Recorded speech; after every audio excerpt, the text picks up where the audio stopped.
Pandav one में रहकर अपने दुख के दिन काट रहे थे, परंतु दुर्योधन की खल मंडली अपनी दुष्टता के कारण उनके विनाश की बात सोचा करती थी। दुर्योधन ने एक बार दुर्वासा मुनि को प्रसन्न करके उनसे वरदान मांगा कि हमारे धर्मात्मा बड़े भाई महात्मा युधिष्ठिर अपने भाइयों सहित वन में रहते हैं।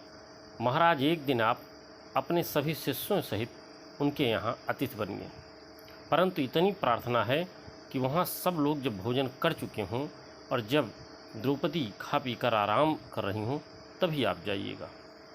दुर्योधन ने कुचक्रियों की सलाह से यह सोचा था कि द्रौपदी के खा चुकने पर उस दिन के लिए सूर्य के दिए हुए पात्र से अन्न मिलेगा नहीं।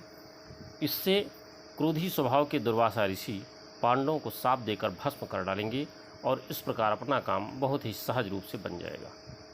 सरल हृदय दुर्वासा दुर्योधन के इस कपट को नहीं समझे, इसलिए वह उसकी बात मानकर पांडवों के यहाँ काम्यक वन में जा पहुँचे।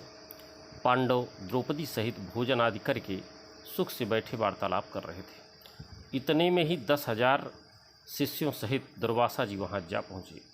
युधिष्ठिर ने भाइयों सहित उठकर ऋषि का स्वागत किया और भोजन के लिए प्रार्थना की। दुर्वासा जी ने प्रार्थना स्वीकार की और वे बोले, हम नहाने के लिए नदी तीर पर जा रहे हैं, भोजन तैयार करवाइए। इधर द्रौपदी को बड़ी चिंता हुई, परंतु इस विपत्ति से प्रिय बंधु श्री कृष्ण के सिवा उनकी सखी कृष्णा को और कौन बचाता। उसने भगवान को स्मरण करते हुए कहा, हे कृष्ण, हे गोपाल, हे असरण शरण, हे शरणागत वत्सल, अब इस विपत्ति से तुम ही बचाओ।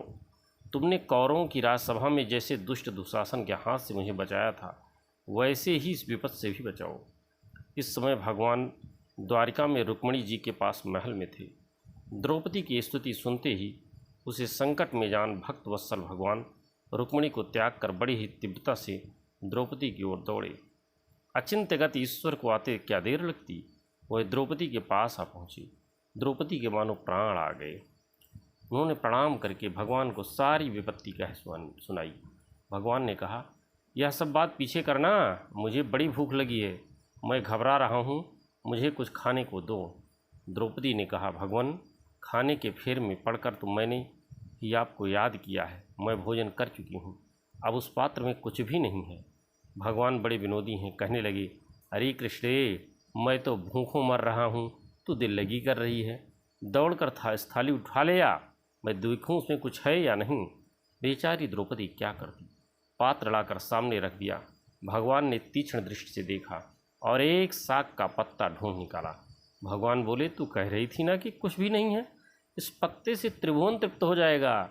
यज्ञ भोक्ता भगवान ने पत्ता उठाया और मुंह में डालकर कहा, विश्वात्मा प्रियताम देवस्तुष्टस्त्वति यज्ञ भुक्त। इस पत्ते से सारे विश्व के आत्मा यज्ञ भोक्ता भगवान तृप्त हो जाएं। साथ ही सादेव से कहा कि जाओ ऋषियों को भोजन के लिए बुला लाओ। उधर नदी तट पर ही दूसरा ही कारनामा चल रहा था। संध्या करते करते ही ऋषियों के पेट फूल गए और डकारें आने लगी। शिष्यों ने दुर्वासा से कहा, महाराज, हमारा तो गले तक पेट भर गया है, वहाँ जाकर हम खाएंगे क्या। दुर्वासा ऋषि की भी यही दशा थी। वे बोले, भैया भागो यहाँ से जल्दी, ये पांडव बड़े ही धर्मात्मा, विद्वान और सदाचारी हैं तथा भगवान श्री कृष्ण के अनन्य भक्त हैं। वे चाहें तो हमें वैसे ही भस्म कर सकते हैं जैसे रुई के ढेर को आग। मैं अभी अम्बरीश वाली घटना भूला नहीं हूँ। श्री कृष्ण के शरणागतों से मुझे बड़ा भारी डर लगता है। दुर्वासा की यह वचन सुन शिष्य मंडली यत्र तत्र भाग गई। सहदेव को कोई कहीं नहीं मिला। अब भगवान ने पांडवों से और द्रौपदी से कहा, लो, अब तो मुझे द्वारका जाने दो। तुम लोग धर्मात्मा हो, धर्म करने वाला कभी भी दुखी नहीं होता।